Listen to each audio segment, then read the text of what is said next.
किसान भाइयों, आप सभी का स्वागत है।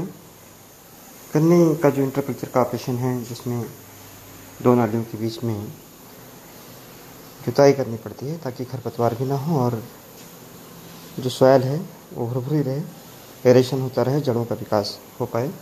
इसके लिए किसान भाई पहले हाथों से गुड़ाई करते थे। 1 एकड़ की गुड़ाई में करीब 3500 रुपये इस समय खर्चा हो जाता था। एक बार की गुड़ाई में 5 बार करते थे तो कम से कम 15,000 16,000 रुपये लागत आ जाती थी।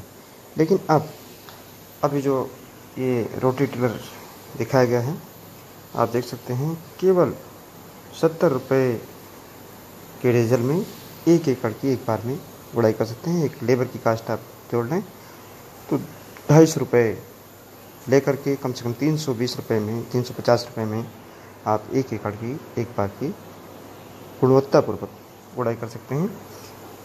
ये कस्टम हायरिंग के तहत भी ले सकते हैं। हमारी चीनी मिल गोंडा जनपद की मैजापुर, बलरामपुर, इन किसानों को ये छोटे ट्रैक्टर दिए गए हैं जिससे किसान गुड़ाई कर सकते हैं। इससे जो गन्ने का कल्टीवेशन का नया तरीका डेवलप होगा, आसान होगा, ज़्यादा क्षेत्रफल को गुणवत्तापूर्वक सही ढंग से प्रबंधन करने में।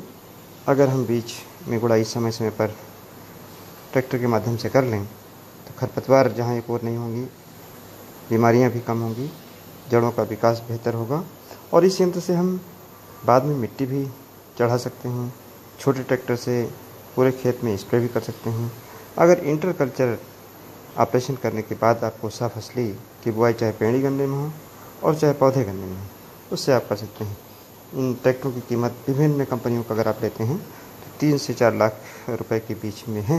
यहाँ हालांकि इसको छूट पर दिया गया है। और इस ट्रैक्टर को लेने के बाद जो गन्ने की खेती है वो ज़्यादा से ज़्यादा क्षेत्रफल में आप बहुत आसानी से मैनेज कर सकते हैं। चाहे वो डबल लाइन का गन्ना हो, चाहे सिंगल लाइन का गन्ना हो, बस उसकी एक शर्त है कि जो लाइन से लाइन की दूरी है वो 4.5 फीट से कम ना हो। अगर दूरी कम होती है तो ऐसी दशा में ये ट्रैक्टर नहीं चल सकता और गन्ने टूटने लगते हैं। किसान भाइयों, आपसे अनुरोध है कि अगर इस ट्रैक्टर को आप चलाना चाहते हैं तो दूरी 4.25 फीट तक अगर रख लें, बहुत आसानी से जब तक गन्ना बड़ा हो जाता है, जैसे मान लीजिए आपने सितंबर में गन्ना बो रखा है तो अप्रैल मई तक ये ट्रैक्टर इसके अंदर चल जाता है। अगर आपने दूरी कम कर दिया, 3.5 फीट कर दिया, 4 फीट कर दिया, तो ये चलना मुश्किल हो जाता है। इसलिए दूरी कम से कम 4.25 फीट की हो। और ये देख सकते हैं आप, हमारे पुराने किसान हैं धीरज सिंह, उनका प्लाट था और इसको सिंगल बट में इस गन्ने को लगाया गया था। केवल अगर नाली की आप निराई कर देते हैं और बीच में आप गुड़ाई कर देते हैं तो समतल भी हो जाता है। यानी अगर बारिश हो तो ये नहीं होगा कहीं पानी भर गया और कहीं पानी कम हो गया और थोड़ी मिट्टी